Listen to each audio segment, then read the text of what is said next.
France, the Hexagon, 2,000 years of history compressed into one extraordinary country.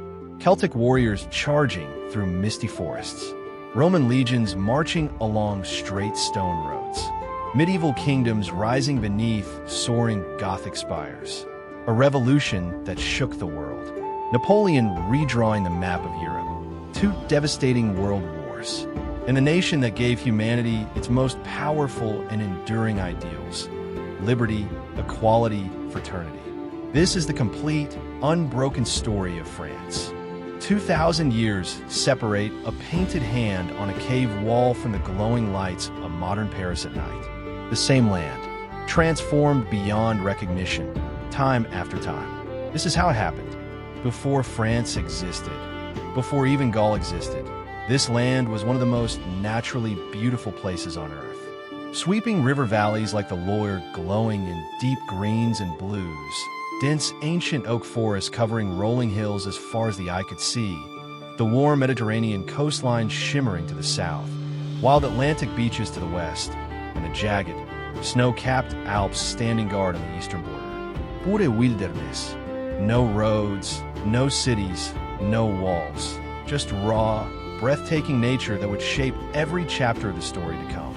Yet humans were already here, long before names or nations.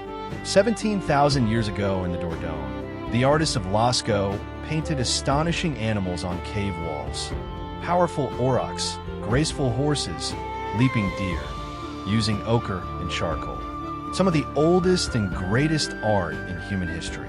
People dreaming, creating, leaving negative hand stencils on stone long before anyone called this place France. By 500 BC, Gaul belonged to the Celtic tribes. Fierce, sophisticated, and proudly independent. They built massive hill fort settlements called oppida on high ridges, protected by wooden palisades. They minted their own coins, among the first in northern Europe, traded wine and luxury goods with Greece and Rome, and produced intricate Latine metalwork and art so refined that Roman aristocrats later paid fortunes for it. These were not barbarians. They were building a real, vibrant civilization. In 52 BC, a young Arverni chieftain named Vercingetorix did what no Gaul had managed before. He united the fractured tribes against Rome. Brilliant, brave, and charismatic, he forced Julius Caesar to retreat for one extraordinary year. But at the siege of Alesia, Caesar's tactical genius proved decisive. He constructed not one, but two immense rings of fortifications. One trapping Vercingetorix inside the hill fort, the other shielding the Romans from a massive Gaulish relief army of 250,000. Outnumbered and besieged, Vercingetorix surrendered with noble dignity. Gaul became Roman. Within 2 generations, Gaul was more Roman than Rome itself. Prosperous cities flourished, Lugdunum, modern Lyon, as the vibrant capital of the 3 Gauls, Nîmes, Bordeaux, and Lutetia, a modest but growing town on a small island in the Seine. The Romans built for eternity. The Pont du Gard aqueduct, constructed in 19 BC, still stands after 2,000 years. 3 perfect tiers of arches carrying water 50 kilometers with no mortar. The amphitheater at Nîmes, seating 24,000 spectators, remains in use for concerts today. Christianity arrived quietly in the 3rd century. Saint Denis, the first bishop of Paris, was martyred on Montmartre. Slowly but permanently, the new faith spread like water through stone. Home weekend. In the 3rd and 4th centuries, Germanic tribes, Franks, Alemanni, Burgundians, crossed the Rhine and raided deep into Gaul. Cities retreated behind walls. The Western Roman Empire collapsed in 476 AD, but its enduring gifts remained. Straight roads, planned cities, Latin language, and the Christian church. New peoples walked across Roman bones and began building something new. The Franks emerged as the dominant force. Fierce Germanic warriors who respected and adopted Roman ways. In 498 AD, King Clovis was baptized. 3,000 warriors followed him into Christianity. France, even before it was fully France, became known as the most Christian kingdom. Bishop Remigius famously told Clovis, "Bow your head, Sicambrian. Adore what you burned. Burn what you adored." In 732 AD, at the Battle of Tours, Charles Martel and his Frankish infantry halted the Umayyad Muslim advance into Western Europe. Then came Charlemagne, the greatest ruler of the age. On Christmas Day 800, in St. Peter's Basilica in Rome, Pope Leo III crowned him Emperor of the Romans. His empire stretched from the Atlantic to the Elbe, from the North Sea deep into Italy, the largest Western empire since Rome. After his death, it fractured at the Treaty of Verdun in 843. West Francia became the seed of modern France. Vikings brought decades of terror. In 845, Ragnar Lothbrok led 120 longships up the Seine to Paris. In 885 to 886, 30,000 Vikings besieged the city for over a year against just 700 defenders. Count Odo held the bridges heroically. In 911, King Charles the Simple struck a historic bargain with the Viking leader Rollo, land along the Seine estuary, called Normandy, land of the Northmen, in exchange for conversion to Christianity and defense against future raids. The Normans became French. Their descendants would conquer England in 1066. The Capetian dynasty, starting with Hugh Capet in 987, turned Paris into the true capital. Notre-Dame's foundation stone was laid in 1163. Gothic architecture, born in France, reached its zenith with flying buttresses, immense rose windows, and vaults that seemed to reach heaven. King Philip Augustus built the first great city wall, paved the muddy streets, and constructed the original Louvre as a fortress. By 1200, Paris had reached 200,000 inhabitants, the largest city in Christian Europe. The Hundred Years' War tested France to breaking point. England occupied Paris and half the kingdom. In 1429, a 17-year-old peasant girl from Lorraine named Joan of Arc appeared, claiming divine voices. She lifted the siege of Orleans in 9 days, crowned the king at Reims, and turned the tide of the war. Captured, tried for heresy, and burned at the stake in Rouen at age 19, she became France's eternal symbol of courage, faith, and resistance. 25 years later, the English were driven out. France had forged its national identity in fire and survival.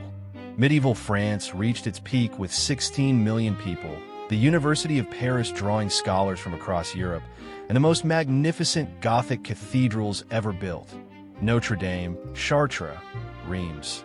Then came the Black Death in 1347, arriving through Marseille. Within 2 years, roughly 1/3 of the population perished. Paris lost half its people. The trauma would echo through French history for centuries. The Renaissance arrived under Francis' eye. He invited Italian masters to his court. Leonardo da Vinci spent his final years in France and died in the king's arms. The Mona Lisa remained in France forever. The Protestant Reformation split the nation. The horrific St. Bartholomew's Day massacre of 1572 killed thousands of Huguenots. Religious wars raged until Henry IV issued the Edict of Nantes in 1598, Europe's first great declaration of religious tolerance. Cardinal Richelieu built the foundations of absolute monarchy. Louis XIV, the Sun King, reigned for 72 years, the longest reign in European history, and created Versailles to control the nobility. He revoked the Edict of Nantes, driving 400,000 skilled Huguenots abroad, France's most costly self-inflicted wound. Yet the Enlightenment blossomed in Parisian salons. Voltaire, Rousseau, Diderot, Montesquieu questioned every authority. Their ideas would ignite revolution in 1789. By 1788, failed harvests made bread unaffordable for the masses. On July 14, 1789, the people stormed the Bastille. The revolution had begun. The Declaration of the Rights of Man and of the Citizen proclaimed, "Men are born and remain free and equal in rights." Liberty, equality, fraternity, 3 words that would inspire democracies across the world and still define modern France. The revolution consumed its own children in the Reign of Terror. Then Napoleon Bonaparte rose, a brilliant Corsican artillery officer with no noble blood. He crowned himself emperor in Notre-Dame in 1804. By 1811, he controlled 70 million people across Europe. His civil code, metric system, lycées, and modern administration still shape France and much of the world today. But the catastrophic Russian campaign of 1812 destroyed the Grande Armée. Defeat at Waterloo in 1815 ended the Napoleonic dream. Napoleon lost the wars but won the future. The 19th century brought repeated upheaval, revolutions in 1830 and 1848. Baron Haussmann demolished medieval Paris and built the grand boulevards, sewers, parks, and uniform buildings we still admire today. The humiliating Franco-Prussian War of 1870 ended with the German Empire proclaimed in Versailles Hall of Mirrors and a loss of Alsace-Lorraine. The Belle Époque followed. Paris became the undisputed artistic capital of the world. Impressionism, the Moulin Rouge, Art Nouveau, and the Eiffel Tower built for the 1889 World's Fair. Yet the Dreyfus Affair exposed deep anti-Semitism and division. In 1914, France finally faced its long-awaited revenge. The Western Front claimed 1.4 million French lives. Victory in 1918 returned the lost provinces, but left the nation exhausted and scarred. In 1940, disaster struck again. In just 6 weeks, France fell to Nazi Germany, its fastest major defeat in modern times. From a BBC studio in London, Charles de Gaulle declared, "France has lost a battle. France has not lost the war." The French resistance fought courageously, hiding Jews, sabotaging railways, gathering intelligence for the Allies. D-Day on June 6, 1944, and the liberation of Paris on August 25 brought tears and ecstatic joy on the Champs-Élysées. But France also had to confront the painful truth of Vichy collaboration and the Vel d'Hiv roundup. Post-war France rebuilt with Marshall Plan aid and established the stable Fifth Republic under Gaulle. The colonial empire ended. Algeria gained independence in 1962. May 1968 shook society with barricades and lasting cultural change. France became a founder of the European project, built the TGV high-speed rail network, and embraced modernity while continuing its favorite national sport, arguing passionately with itself. Today, France has 68 million people. It is the world's 7th largest economy, a permanent member of the UN Security Council, a nuclear power, and the most visited country on Earth, welcoming 90 million tourists each year.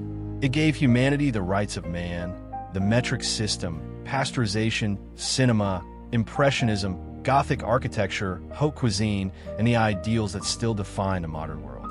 From the caves of Lascaux to the rebuilt spire of Notre-Dame in 2024. From Vercingetorix's final stand to de Gaulle's defiance. From muddy Celtic hill forts to the city of light shining on the Seine. The river itself remains unchanged, the one constant flowing through 2,000 years of triumph, tragedy, conquest, division, occupation, and rebirth. From a muddy Celtic hill fort to the most visited country on Earth. From tribal Gaul to the republic that declared all humans equal. France, the Hexagon, 2,000 years of becoming itself. Still becoming. Paris at night, the most cinematic final image. The Seine winds through the center, a dark ribbon reflecting the city lights. At its heart, the Isle de la site where Notre-Dame glows warmly from within, restored and eternal. The Eiffel Tower stands illuminated, the only strong gold in the scene. The Champs-Élysées cuts a bright line of light toward the Arc de Triomphe, small but proud at its center. This is the Paris that Celtic warriors, Roman soldiers, Viking raiders, medieval pilgrims, revolutionary crowds, Nazi occupiers, and liberation celebrations all passed through. 2,000 years of history visible in a single night view. Still here, still Paris, still France. France, 52 BC, 2024. Conquered, divided, occupied, rebuilt. Liberté, égalité, fraternité, Still France. Still here.